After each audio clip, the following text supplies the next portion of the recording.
4 जून को election result आने के बाद क्या स्टॉक मार्केट बढ़ेगा? इस बात को लेकर लोगों के मन में बहुत सारे क्वेश्चंस हैं, क्योंकि recently home minister of India Amit Shah ने कही है कि अगर आपको स्टॉक मार्केट में बाय करनी है तो 4 जून से पहले बाय कर लो, क्योंकि 4 जून के बाद प्राइस शूटअप करेगा। अमित शाह ने यह बात इसलिए कही है क्योंकि उनके अकॉर्डिंग 4 जून के बाद सरकार बीजेपी की आएगी, लेकिन 4 जून के बाद किसकी सरकार आएगी एक गारंटी के साथ कहा नहीं जा सकता। अगर फिर से बीजेपी की सरकार आएगी तो स्टॉक मार्केट में क्या इफेक्ट पड़ेगा, और अगर कांग्रेस या इंडिया अलायंस की गवर्नमेंट बनती है तो उसका स्टॉक मार्केट पर क्या इफेक्ट पड़ेगा, जानेंगे पूरी बात इस वीडियो में। लेकिन क्या बात है कि इलेक्शन रिजल्ट के प्रभाव स्टॉक मार्केट पर पड़ती है। देखिए, इलेक्शन होने के बाद जो भी सरकार सत्ता में आती है वही गवर्नमेंट इकोनॉमिक्स पॉलिसी बनाती है, बजट बनाती है, PLI स्कीम वही लेकर आती है, और यह सभी डिसीजन बिजनेस पर बहुत असर करती है। इसी डिसीजन से कंपनी के प्रॉफिट बढ़ भी सकते हैं और घट भी सकते हैं। इसी कारण मार्केट में प्राइस बढ़ भी सकती है और घट भी सकती है। यही कारण है कि इलेक्शंस का डे बहुत इम्पोर्टेंट होता है, और यह इलेक्शन तो पहली बार नहीं हो रहा है। इससे पहले के इलेक्शन के रिजल्ट में क्या हुआ, आइए जानते हैं। 2004 में NDA गठबंधन से कांग्रेस की सरकार बनी थी।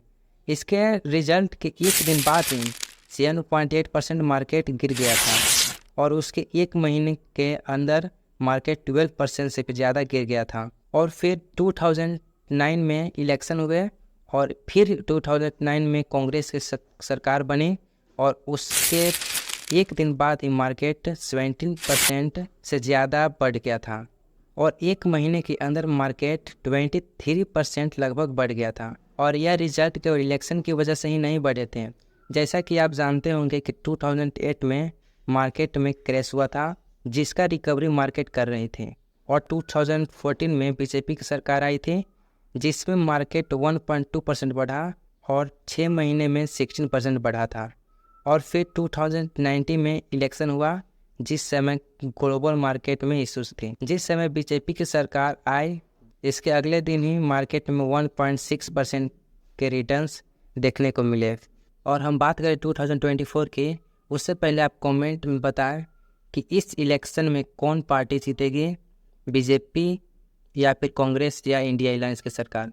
और साथ ही साथ चैनल को सब्सक्राइब कर दीजिएगा, क्योंकि वीडियोज़ बनाने में बहुत ही ज़्यादा मेहनत लगती है।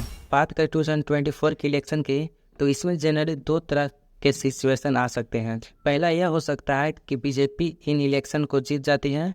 जैसा कि हम सब जानते हैं कि अमित शाह जी ने बोला था कि मार्केट शूटअप करेगा, और इस shoot up generally infrastructure, railway, PSU, energy, banking and financial sector में देखने को मिलेगी, क्योंकि बीजेपी हर बजट में इन सेक्टर में ज़्यादा फोकस कर रही है। और अगले पॉइंट की बात करने से पहले, अगर आप अब तक डीमेट अकाउंट नहीं खोले हो तो मैं डीमेट अकाउंट का लिंक डिस्क्रिप्शन में दे दिया हूं, आप वहां से ओपन कर सकते हैं।